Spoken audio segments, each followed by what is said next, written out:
In this next 4-part series, we're going to be exploring what life insurance is, why it's important to have, and what are the things you need to be looking out for when you're evaluating it. Now, I get it. No one likes to talk about what might happen when they might die. It's a morbid and it's a challenging discussion to have. That said, if you can have this discussion with your family ahead of time, you would be surprised at how much stress you would actually reduce off of their shoulders if this event ever came to pass. Now, quick disclaimer, we at Financial Design Studio, we don't sell insurance. We do help our clients go through it as a part of their financial plan, however, because we feel it's such a critical aspect. Like any good, complicated question, I always think it's great to start at the very base and build up from there. So that's where we're gonna start today. First up, what is life insurance? Life insurance is simply just a contract between you and an insurance company to protect against the event when you might die. Now, you may want insurance for a variety of reasons. Some of those reasons that we see oftentimes are to provide for final expenses in the event of a death, maybe pay off some debt that your family may have, or to replace some income that you were expecting for a number of years thereafter. Now, believe it or not, there are actually many different types of life insurance. But rest assured, we're actually going to go through many of them to figure out what they mean and why those really matter. To start off, there are 2 primary types.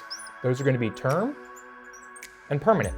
Thankfully, the names actually line up pretty close with what you might imagine. Term insurance is structured in such a way to cover your life for a set number of years. In other words, a term.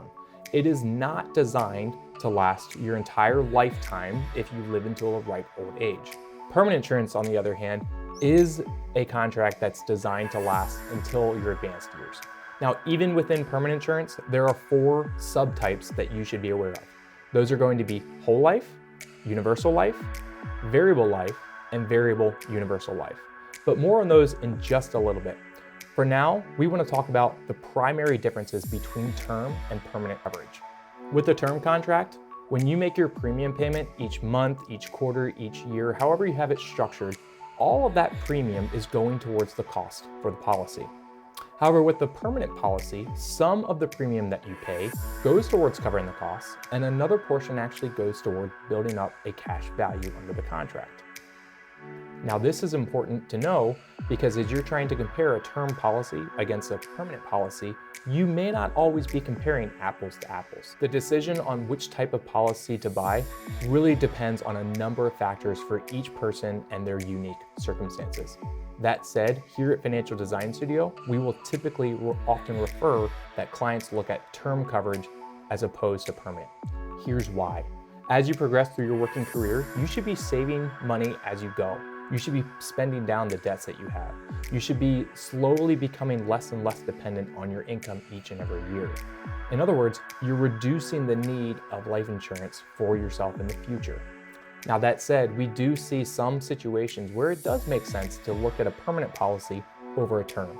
A common reason for that might actually be that maybe we have someone that has already maxed out their 401k and their IRAs, and really all that they're left with from a savings perspective is a taxable brokerage account. The advantage that you may see with a permanent policy is the fact that you can actually save into this account. Remember, part of your premiums are going to a cash value, but when you save into this account, you actually get tax deferral associated with this cash value. Even further, you actually get some creditor protection, meaning if you have funds in a life insurance contract, those are typically not subject to creditors if you were party to a lawsuit. Even further still, and while not always the case, generally speaking, we will find that term coverage, dollar for dollar, is going to be cheaper than a permanent policy. What about a situation when a permanent policy makes more sense than a term? While this is fewer situations that we may see, they do come about. Let's look at an example of maybe someone has maxed out their 401k and their IRA, and really all that they're left with to go after some tax-deferred savings is a life insurance contract or maybe an annuity.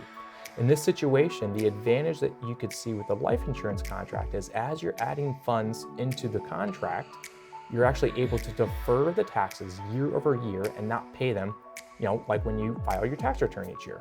That's a really nice savings. An additional benefit of a permanent policy is the fact that you can experience creditor protection. Now, this is important because if you're subject to a lawsuit, that means any funds in your life insurance contract, generally speaking, would not be subject to the creditors in case they were to win. Now that said, there are state-specific rules here, so I would highly encourage you to review and confirm those before just changing your plans based on this one video. Now before, I had mentioned that there were 4 primary subtypes for a permanent policy. Let's spend a little bit more time talking through what those are and why they matter. Essentially, the differences come down to 2 primary variables. That's whether or not we can adjust the premium, and secondarily, whether we have investment sub-accounts associated under the contract. So at the top here, let's put premium, and to the side here, let's say investments, right? So with these, we have 4 boxes in our grid right now. With the 4 types, we have whole life up here in the upper left. In this type of contract, we can not adjust the premium, and the only investments we have available to us are the company's general account. With a universal life contract, we can adjust the premiums, but we're still limited in terms of the investments. We can only invest in the insurance company's general account. Now, with a variable policy, we cannot adjust the premiums, but we do have investment options available to us. Think of the investment options similar to mutual funds that you would invest in your IRA or maybe your 401k through your work. Finally, we have a variable universal life contract, which blends the mix between a universal contract and variable in the fact that you can adjust your premiums and you can adjust your investment options underneath.